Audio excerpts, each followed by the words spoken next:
Good morning, how you doing? It's Phil and Heather, and we are here at Enterprise South Nature Park, and we are about to take a little hike down Heather's favorite trail. It's called Poe Run Path, and we're hoping to find some birds here, so let's see what we can do.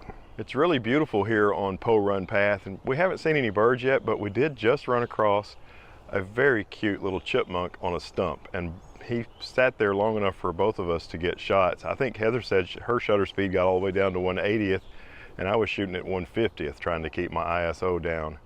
Here is the chipmunk as it was standing on the stump, and we thought it was super cute, and we were really happy that it stayed there long enough for us to get a few shots. Here's my shot, and this is Heather's shot, and you can see she was at 1/50th. I shot all the way down to 1/80th, but I didn't like that shot, so I used my 1/200th. And then the chipmunk scampered off, and we walked past, and look at this big old chunk of a chipmunk. I'm thinking this is a different chipmunk, but it scurried right back up onto the same stump after we walked by, so I'm not really sure if it's a different one or if it's the same one. One thing I'm sure about, it's a fat one. Poe Run Path is really awesome. There's a lot of birds here, but there's really tall trees here, and they're all staying very high up in the canopy. So while we're hearing lots of birds, we're not seeing lots of birds.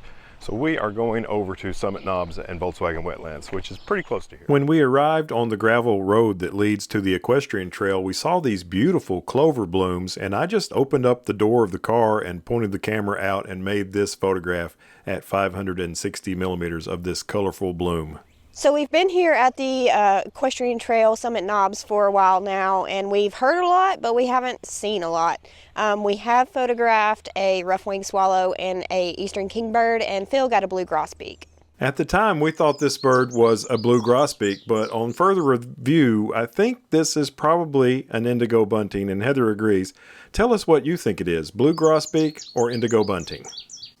This is Heather's photograph of an eastern kingbird. These are flycatchers, and you'll see at the bottom she has used Topaz Gigapixel AI at 1.5 magnification, and I used that program on quite a few of my pictures as well. Well, it's been a struggle this morning, and when we start struggling, we drop back and punt, and we go for a Prarie Warbler. So both of us got a Prarie Warbler shot kind of right here in this area, but I don't think either one of them were really good and close. We each have only one Prarie Warbler photograph in this video. Here is mine, and I did not use Gigapixel AI on this one. And here is Heather's, and she did use Gigapixel AI on hers. She was working with 750 millimeters equivalent, and I was working with 700 millimeters. We found another indigo bunting, and on this one I got a photograph and Heather got a photograph. And every one of our pictures for the rest of the video, we did use Topaz Gigapixel AI to increase the resolution. We just couldn't get quite close enough to these birds today. We came down the road a little bit further, and it's crazy backlit over here, so we had to fight that. But both of us got a lifer today, the Rose-breasted Grosbeak, which is a bird that both of us have been wanting to get a photograph of for years, and today we got it. Here it is, the male Rose-breasted Grosbeak, a first time seeing or photographing this bird for both Heather and I. Here is my first shot, and here's Heather's first shot. We were just really happy to see this bird.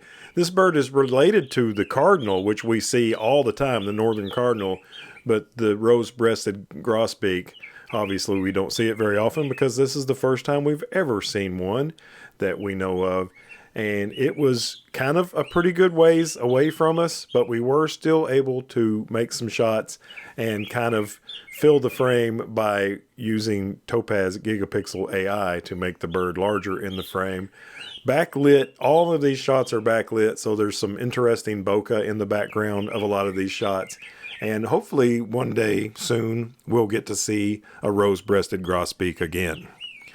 While the beautiful bokeh was in the background of the bird, I decided to go ahead and make a slow motion video clip. This is 60 frames per second, played back at 24, so 40% speed. Poop.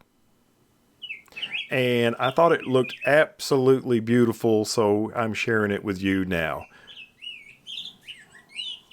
Here is a beautiful field sparrow. You know, we don't see these very often. I say that, and the last few times we've been to this area, we've seen one every single time we've been there, and this field sparrow is becoming one of my favorites with its beautiful yet muted colors. This is a common grackle. This is the largest bird by a wide margin in this video, and yet it is a good bit smaller than a crow.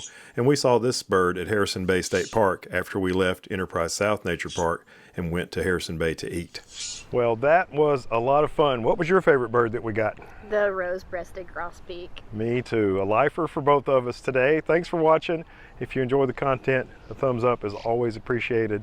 And as always, we look forward to seeing you in the next one. Bye-bye.